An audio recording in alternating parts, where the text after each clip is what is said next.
What is up, y'all? How you doing? It's Alina, and in this video, we'll dive into the 5 things you need to know all about this first full moon of 2022. We'll dive into this January 22nd full moon and wolf moon in the watery sign of Cancer. We'll talk about what exactly a wolf moon is, the transit surrounding it, why this specific full moon is a great time for leaning into our comfort zone, leaning into what brings us warmth, especially during this colder winter season. And as always, at the end, I'll offer some custom full moon writing prompts so we can kind of align and catch up together. As well, everything mentioned in this video for any full moon or even new moon can usually be felt 5 days leading up to and following its peak. And if you're someone who's interested in aligning your schedule or life with the moon phases and seasons, be sure to check out the Auralign Astrology Planner. They are back available for pre-order for anybody who is waiting on that. It includes dedicated full and new moon ritual pages,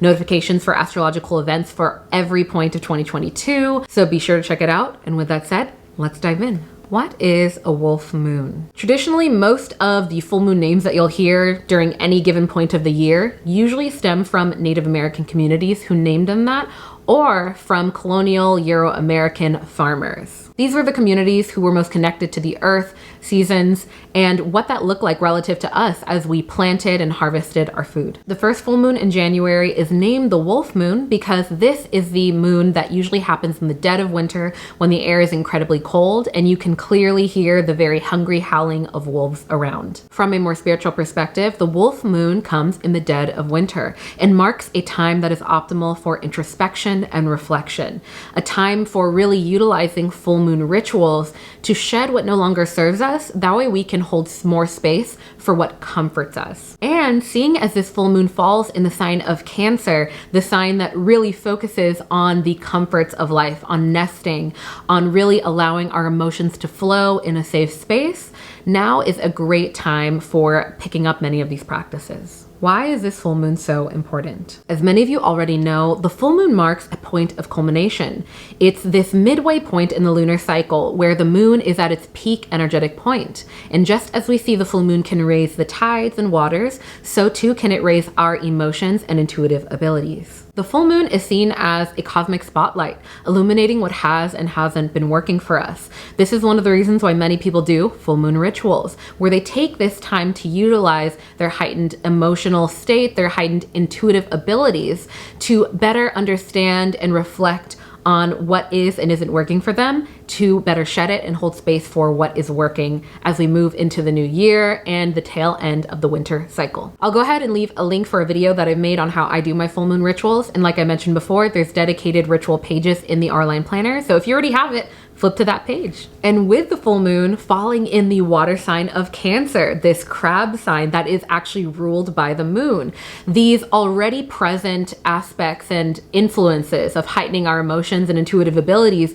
will definitely be increased. So really prioritizing joy, prioritizing comfort and warmth during this time can be a great way to balance out that winter seasonal coldness. You see this also in Ayurvedic medicine, traditional Chinese medicine, them leaning into promoting robust digestion for robust immunity, leaning into warming and circulation supporting herbs and spices to help us increase our own circulation and our warmth in the body during the cold seasons to balance it out. This looks like cinnamon, ginger, cardamom, black pepper, turmeric, I could keep on going on. As many of you know, I'm a holistic nutritionist. So it's very interesting to see this juxtaposition, this duality happening with the moon in Cancer at the same time as the sun being in Capricorn, which we'll get into next. As many of you know, all full moons occur when the moon and sun form an opposition between one another. An opposition aspect in astrology indicates an internal struggle and a calling for balance between the two astral bodies involved. So we see the sun moving through Capricorn. We're currently in Capricorn season, bringing in this energy of having your eye on the prize, being relatively cold. This is an earth sign, staying grounded in reality.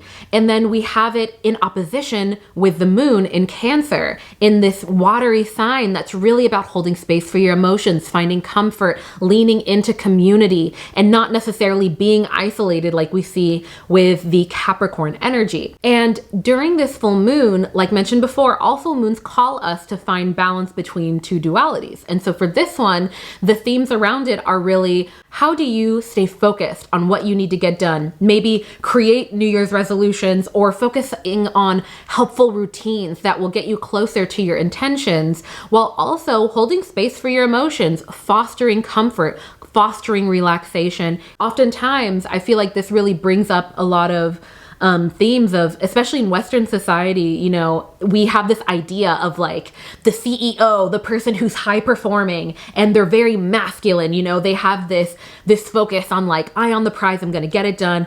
And especially in this capitalistic society that we're in right now, at this, you know, the beginning of Aquarius, this era, we're still moving away from these themes of this isolation, building structures, earth signs, and breaking away from that stereotype and seeing what it looks like to be productive, but also hold space for your emotions. I personally feel very motivated and excited for the beginning of the new year, but I also understand that the new year is not necessarily the actual solar astrological new year. Our real new year is in the spring. That's when new life begins, right? But in our calendar year in Western society, this is considered the new year. So I always find myself trying to strike a balance between feeling really excited and motivated to create new tasks, new routines, new intentions, while also wanting to hold space for just relaxing and enjoying this time that literally the seasons are telling us to rest. Literally, you see mammals going into hibernation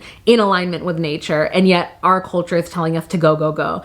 And so I'm trying to hold space for that while also setting intentions, because I feel so excited. Comment below if you feel the same, or if you're like, nope, I'm in rest mode, which I respect too, but I don't know. I'm still finding balance there. Next, what transits impact this full moon?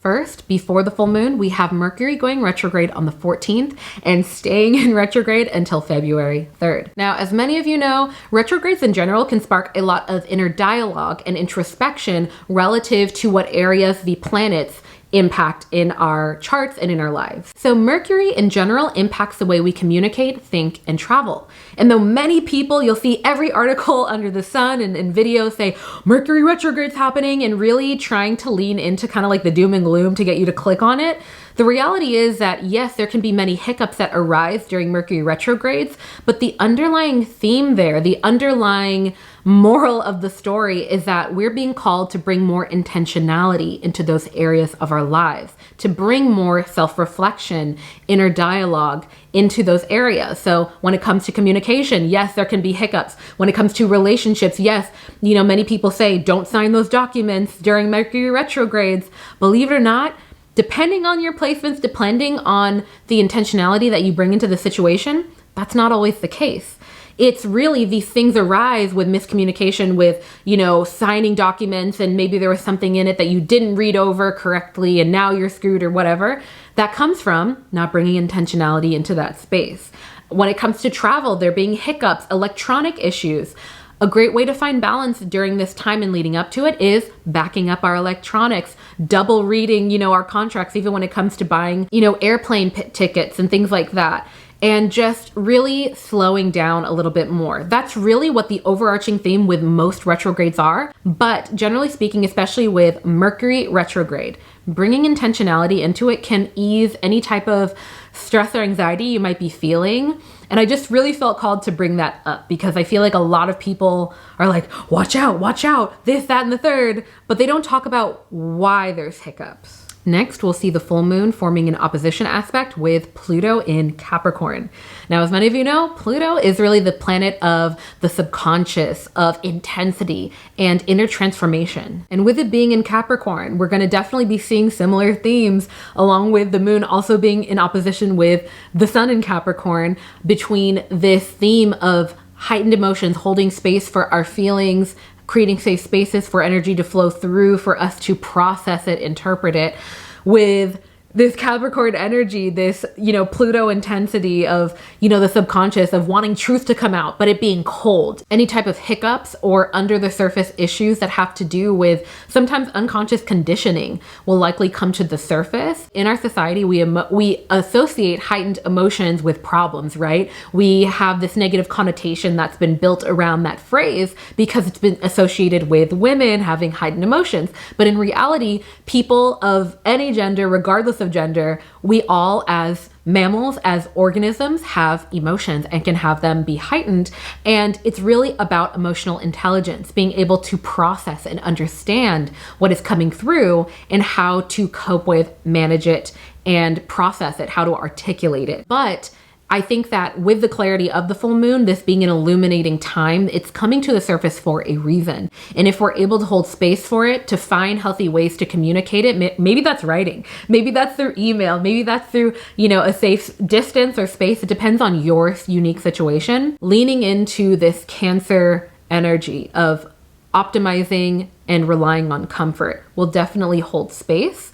But again, there's that duality. You don't want to lean too much into that side to the point that you're completely isolated from any type of hiccup or issue, rather than really meeting the world, being a part of the world, and taking things one step at a time. The following day after the full moon, we'll see Uranus going direct after being in retrograde since August 2021. Now, Uranus usually brings surprises into our lives and really inspires us to look at things from a more innovative way, from a more revolutionary perspective. And when in retrograde, as mentioned before, how planets that are in retrograde usually call us to bring intention into the realms of our lives that it impacts, Uranus can act as a wake-up call and a spotlight in different areas of our lives where we might be choosing our ego's comfort over facing the reality of a situation. And this spotlight on these areas can be a wake-up call for different areas that we might have been our own hindrance towards growth. And now that Uranus is going direct,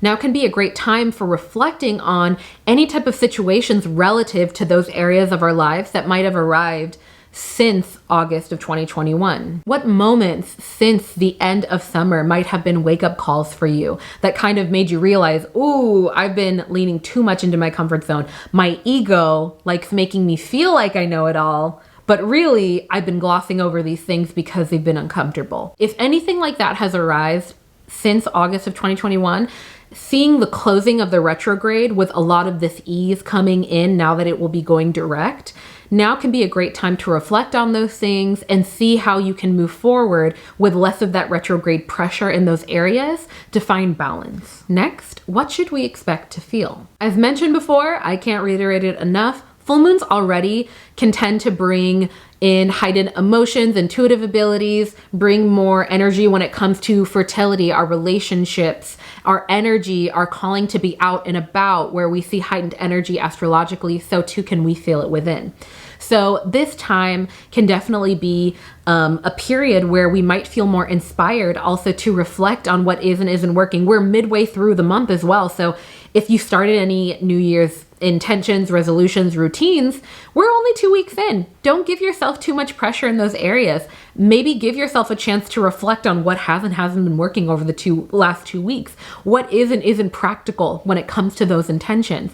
I personally am somebody who loves setting intentions. Even if I mess up, there's a phrase. It's, even if you aim for the moon, at least you'll land in the stars, or something like that. Somebody comment the correct quote. But the point of the quote is, even if you're aiming super high up and you don't necessarily get there immediately, at least you're in the vicinity, right? Like at least you're learning about yourself. And now is a great time to do that. As well, you'll likely see heightened emotions or even sensitivity with maybe your coworkers, family members, people you live with, people in your life. And so if you are an empath, you'll likely feel called to want to support people and hold space. While that is totally okay if you feel called to do that, it's going to be important to, again, strike that balance between that Capricorn, Cancer energy. See how you can hold space for yourself, your comfort zone, your unique energy to calibrate that, as well as being intentional with your workflow and holding space for others, being of service for others. Ways to align with this energy. As mentioned, with this being a full moon in Cancer, it will be so fruitful, and it can be very deeply healing and nourishing to the soul to lean into things, aspects of your comfort zone, what really gets you grounded. Think about the holistic health wheel. Think about your social life. Think about your nutrition. Think about your lifestyle. You don't have to do things in all these areas, but just to spark some ideas, what brings you comfort within these realms? You know, it looks different to everyone. Not one size fits all when it comes to the whole self-love debate, but leaning into those things during this time is such a great idea. And finally, let's get into these full moon writing prompts. I am holding myself back at the excitement of knowing that many of you guys have your Auralign planners and can actually finally flip to the page that I've been referring to for so long. But if you have your Auralign astrology planner, you can now flip to your full moon dedicated full moon ritual page and you can write all this out. But if you don't have it, you don't need it. All you'll need will be a pen and paper. What I'll do is I'll put up the writing prompts on the screen. I invite you to pause the video, write them down, and when you're done, we'll come back.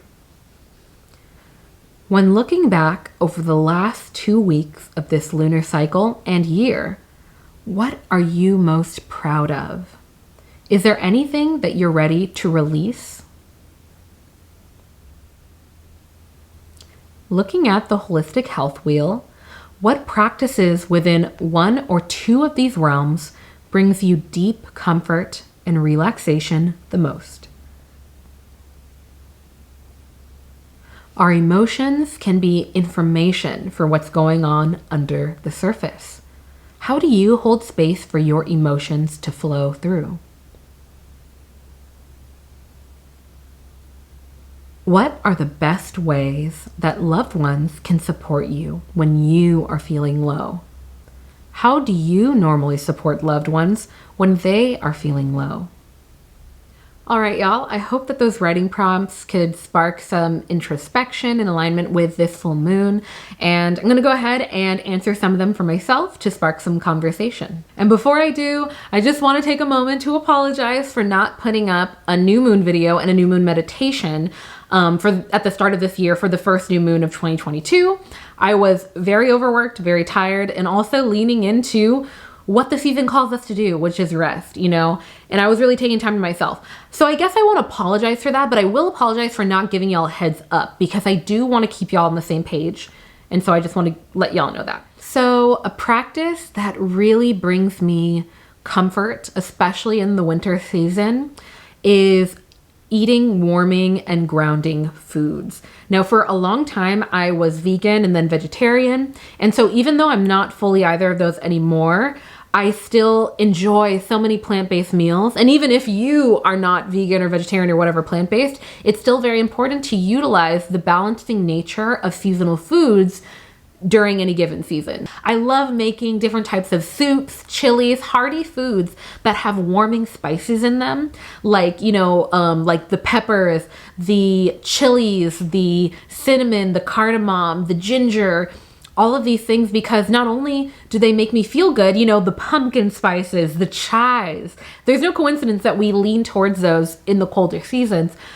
Because nutritionally, oftentimes, not only do they promote circulation during a time when we're feeling more cold and circulation can be diminished because of the colder weather, but it also helps to promote robust digestion and a robust immune system nutritionally. So it's really interesting. All the things that I listed, look up how they can support your immune system. It's just really interesting to see that synergistic nature when we choose to live in alignment with nature. All right, y'all, if you made it to the end of this video, I invite you to comment 3 crab emojis for this Cancer full moon. You know, the sign of the crab, it's really interesting to me because they have this really hard shell, but it's that shell that is really what's insulating and protecting them from the world around them, right? So yeah, be sure to comment that if you made it to the end. If you don't feel like writing an emoji, maybe comment if anything that I've mentioned, you've already noticed any themes of that popping up in your life, any of the writing prompts that I mentioned. And finally, as mentioned before, if you're interested in aligning your schedule with astrology, the moon phases, all of the things, and writing along with us during our full and new moon writing prompts, be sure to get the Auralign Astrology Planner. It's my creation, and it's an annual planner that has notifications for every full and new moon, retrogrades, eclipses, seasonal changes. There's like a mini book at the beginning of it, really, for breaking down how to interpret retrogrades, seasonal changes, psychology relative to our habits, relative to the seasons. I try to just throw everything in there. So if that interests you, be sure to check it out on the link on the screen or in the description. And with all of that said, I will leave you with my favorite quote. And that is, be gentle with yourself, because life is about the journey, not the destination. All right. Peace, friends.